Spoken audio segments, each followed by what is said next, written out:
அதுக்கு என்ன ஆர்டர் பண்ணார் தெரியுங்களா?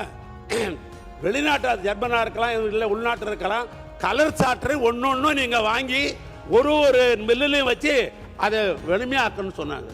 இவ்வளவு நடந்திருக்குது. ஆனா நீங்க போய் ஒரு சீனியர் சட்டமன்ற உறுப்பினர் அவை முன்னவர் கொச்சைப்படுத்தலாமா? ஏழைகள் வாங்கி சாப்பிடுகிற அரிசியை அது அடுத்து எங்களுடைய அண்ணர் மு.க. ஸ்டாலின் நம்முடைய உணவுத்துறை அமைச்சர் சக்கரவாணிக்கு ஒரு ஆர்டர் போட்டு, நீங்க உள்ளூர்ல அரிசி இது நெல் பர்ச்சேஸ் பண்றீங்க, நாம இது ஈடு செய்தாதான் மீதி அரிசி தருவாங்க. இந்த அரிசி எப்படி இருக்கும்னு கேட்டா, தமிழ்நாட்டில் உற்பத்தி பண்ற அரிசி கொஞ்சம் கலர் கம்மியாக தான் இருக்கும், என்ன மாதிரி கொஞ்சம் கருப்பா இருக்கும், உங்களை மாதிரி சிகப்பா இருக்காது.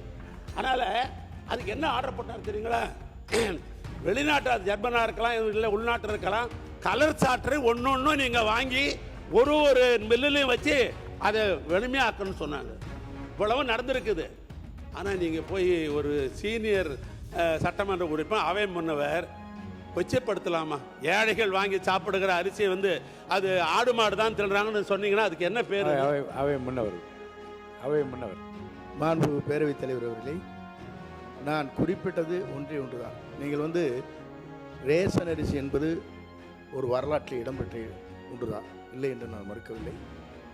ஆனால் ரேஷன் அரிசி எல்லோரும் பெற வேண்டும் என்பதுதான் அரசுடைய நோக்கம்.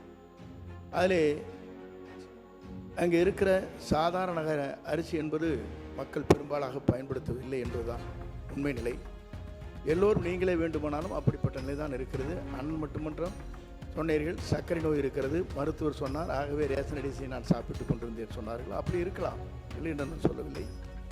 ஆகவே மாண்பு உறுப்பினர் அவர்கள், நாங்கள் சன்ன ரகத்தை கொண்டு வர வேண்டும், அதைத்தான் முழுமையாக தமிழ்நாட்டு மக்கள் பயன்படுத்துவதற்கு ஏதுவாக அமையும். ரேஷன் கடையிலே வாங்குகிற இறங்கு கிளப்பல்ல இல்லை, பெரும்பாலான மக்கள் அந்த குறைகளை இல்லை விடலாங்க. இல்லை இல்லை ஆடு இல்லைங்க, நான் சொல்லிடுறேன், சொல்லி முடித்த இருங்க, நான் ஒன்று சொல்லிடுறேன். இல்லை ஆடு மாடுகள் என்று உட்காருங்க, நீங்க உட்காருங்க.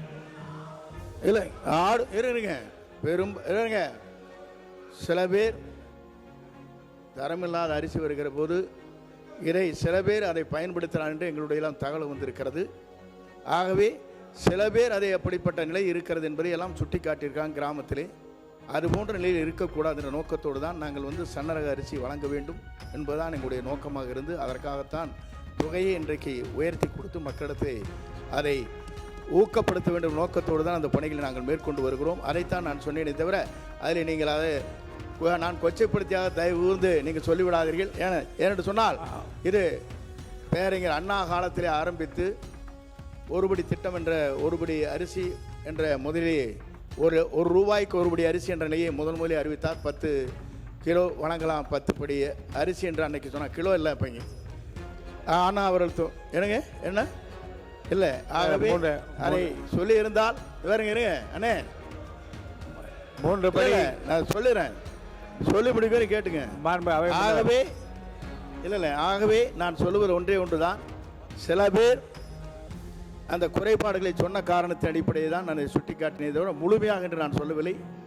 மாண்பு அவை முன்னவர்கள் ஒரு கருத்து, பேரறிஞர் அண்ணா என்ன சொன்னாங்கன்னா, கொள்கை அறிவிப்பு தேர்தல் அறிவிப்பு வரும்போது 3 படி அரிசி லட்சியம், 1 படி நிச்சயம் என்றுதான் அந்த தேர்தல் அறிக்கையில் சொல்லி அதை செயல்படுத்தினார்கள்.